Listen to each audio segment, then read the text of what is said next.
saya akan menjelaskan 3 kerajaan besar dalam peradaban Islam, yaitu Kerajaan Utsmani di Turki, Kerajaan Safawiyah di Persia, dan Kerajaan Mughal di India.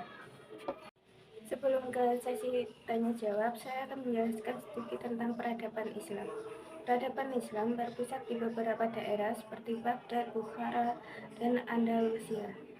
Sejarah Islam dibagi menjadi 3 periode, yaitu periode klasik 650 Masehi sampai 1250 Masehi. Periode pertengahan 1250 Masehi sampai 1800 Masehi. Dan periode modern atau 1800 sampai sekarang. Abad pertengahan diawali sejak tahun terakhir keruntuhan Daulah Abbasiyah sehingga munculnya kebangkitan atau pembaruan Islam di sekitar tahun 1800 Masehi.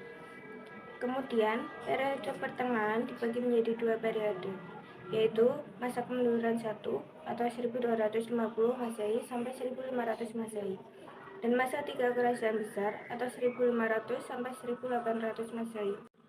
Adapun 3 kerajaan besar dalam peradaban Islam adalah masa kerajaan Utsmani di Turki 1288 Masehi sampai 1924 Masehi, masa kerajaan Safawiyah di Persia 1501 sampai 1736 Masehi, dan masa kerajaan Mughal di India 1526 Masehi sampai 1857 Masehi.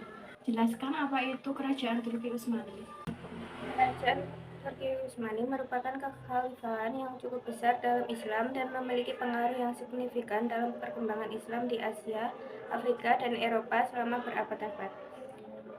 Berdirinya Kesultanan Turki Utsmani dengan kekuatan militer dan sistem pemerintahan mereka membuat mereka menjadi salah satu kekaisaran terbesar dalam sejarah dan menjadi awal kebangkitan Islam setelah sebelumnya Bani Abbasiyah yang menjadi pusat peradaban Islam yang diluluhlantahkan oleh invasi bangsa Mongol dari Asia Tengah dan menjarah kota Baghdad sehingga tak tersisa. Puncak kejayaan Turki Utsmani dicapai pada masa pemerintahan Sulaiman I yang digelari Al-Qanuni karena berhasil membuat undang-undang yang mengatur masyarakat. Pada masanya, wilayahnya meliputi daratan Eropa hingga Austria, Mesir, Afrika Utara, hingga Aljazair, Asia hingga Persia yang meliputi Lautan Hindia, Lautan Arabia, Lautan Merah, Lautan Tengah, dan Lautan Hitam. Dengan luas kerajaan Turki Utsmani yang mencakup 3 benua, Kerajaan Utsmani menjadi salah satu kerajaan besar.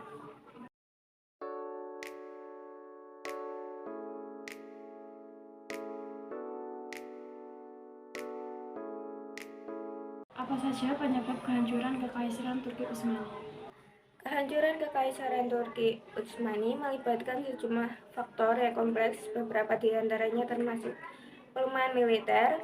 Turki Utsmani menghadapi tekanan dari kekuatan militer Eropa yang semakin kuat, seperti Prancis, Inggris, dan Rusia. Kekalahan dalam berbagai konflik dan perang mengakibatkan melemahnya kekuatan militer mereka. Modernisasi yang tertinggal. Meskipun melakukan upaya modernisasi pada abad ke-19, Turki Utsmani terlambat dalam memodernisasi infrastruktur, industri, dan sistem pemerintahan mereka dibandingkan dengan negara-negara Eropa. Nasionalis etnik. Bangkitnya nasionalisme etnik di dalam kekaisaran, mana kelompok-kelompok etnis yang berbeda mulai menuntut kemerdekaan atau otonomi, perlemah kesatuan politik dan sosial kekaisaran. Intervensi asing. Negara-negara Eropa terlibat dalam intrik politik di wilayah Turki Utsmani, terutama dalam hal mengatur konflik antara berbagai kelompok etnis dan agama. Ekonomi yang lemah.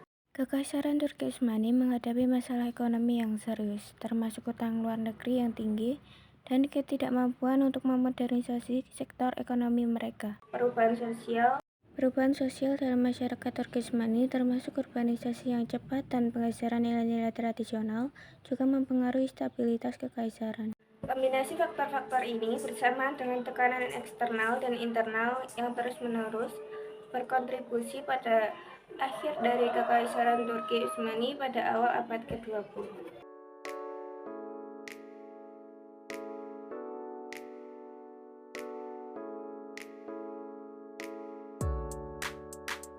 Apa itu kerajaan Safawi? Kerajaan Safawi dikatakan sebagai salah satu dinasti terpenting dalam sejarah Iran. Kerajaan Safawi merupakan salah satu negeri Persia yang terbesar semenjak penaklukan Muslim di Persia, dan mereka lah yang memperkenalkan Islam Syiah sebagai agama resmi. Pada masa pemerintahan Ismail, Safawi berhasil mengembangkan kekuasaan sampai di daerah Mazandara, Turan, Zaid, Diyar, Baghdad, Sirwan, dan Khorasan, sehingga meliputi daerah bulan sabit, subur, atau Fertile Crescent. Salah satu bentuk kejayaan kerajaan Safawi adalah kemajuan di bidang ekonomi, terutama dalam bidang industri dan perdagangan. Kemudian di bidang ilmu pengetahuan, filsafat dan sains bangkit kembali di dunia Islam.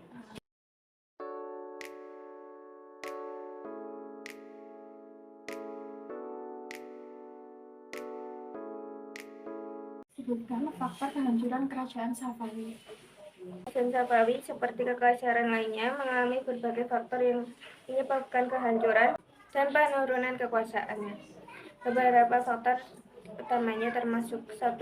Perang dan konflik internal. Kerajaan Safawi seringkali terlibat dalam konflik internal antara faksi-faksi yang bersaing untuk kekaisaran, termasuk konflik suksesi dan perebutan kekuasaan di antara anggota keluarga kerajaan. 2. Pelemahan militer.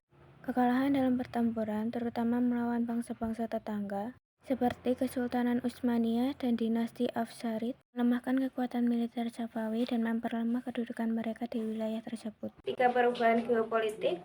Perubahan politik di wilayah sekitar, seperti bangkitnya kekuatan-kekuatan baru dan pergeseran kepentingan politik, ekonomi, dan militer, juga berdampak pada kekuatan Safawi.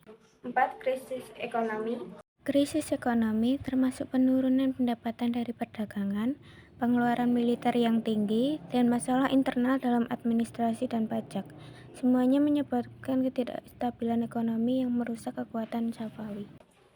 5. Tekanan asing. Intervensi asing dari kekuatan luar seperti Kesultanan Utsmaniyah, Rusia, dan Inggris, baik secara langsung maupun melalui dukungan terhadap faksi-faksi internal, juga menyebabkan kehancuran kerajaan Safawi.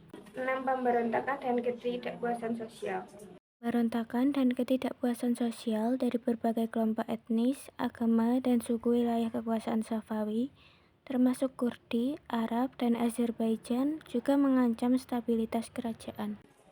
Faktor-faktor ini bersamaan dengan faktor-faktor lainnya berkontribusi pada kehancuran kerajaan Safawi pada abad ke-18, ketika kekaisaran tersebut diinvasi dan dipecah oleh kekuatan asing dan pemberontakan internal.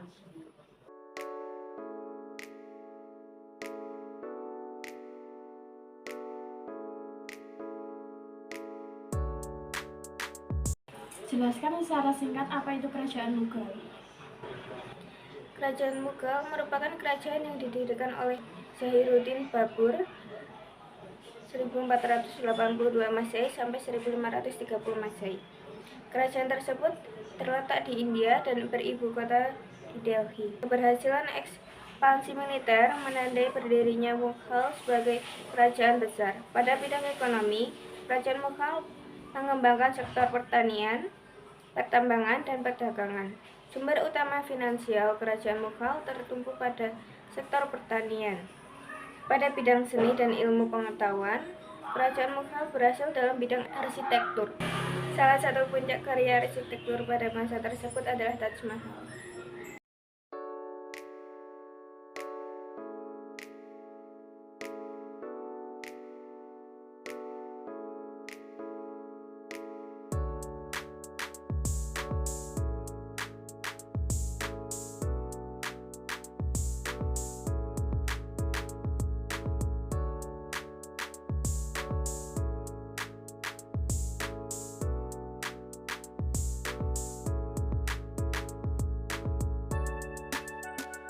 Sebutkan faktor kehancuran kerajaan Mughal. Kerajaan Mughal yang berdiri di wilayah India antara abad ke-16 sampai ke-19 juga mengalami berbagai faktor yang menyebabkan kehancuran dan penurunan kekuasaannya. Beberapa faktor utamanya antara lain pelemahan kekuasaan sentral, Penurunan otoritas pusat kerajaan, terutama di bawah pemerintahan akhir dinasti Mughal, mengakibatkan melemahnya kontrol mereka atas wilayah-wilayah periferal dan meningkatnya otonomi lokal bagi gubernur-gubernur dan raja-raja regional. Penaklukan dan invasi dari kekuatan asing seperti bangsa Mongol, Persia, dan Inggris berdampak besar pada kestabilan dan kekuasaan Mughal. Pertempuran yang sengit dan kekalahan militer mengikis kekuatan dan sumber daya kerajaan. Ketidakstabilan politik internal, persaingan kekuasaan di antara anggota keluarga kerajaan dan pejabat-pejabat penting, bersama dengan pemberontakan dari penguasa regional dan gubernur, mengakibatkan ketidakstabilan politik yang merusak kesatuan kerajaan. Krisis ekonomi, penurunan pendapatan dari perdagangan, menyebabkan krisis ekonomi yang merusak kekuatan finansial Mughal dan mengurangi kemampuan mereka untuk mempertahankan wilayah-wilayah mereka. Beban pajak yang berat dan inflasi ekonomi, perubahan sosial dan agama, termasuk konflik antara Hindu dan Muslim, serta perpecahan kelas sosial, menyebabkan ketidakstabilan yang lebih besar di dalam masyarakat Mughal. Teknologi militer yang tertinggal. Pada awalnya, Mughal memiliki kekuatan militer yang kuat, namun setelah berjalannya waktu, Mughal tertinggal dalam teknologi militer dibandingkan dengan bangsa-bangsa Eropa dan Persia, mengakibatkan kekalahan dalam pertempuran dan penurunan kekuasaan mereka.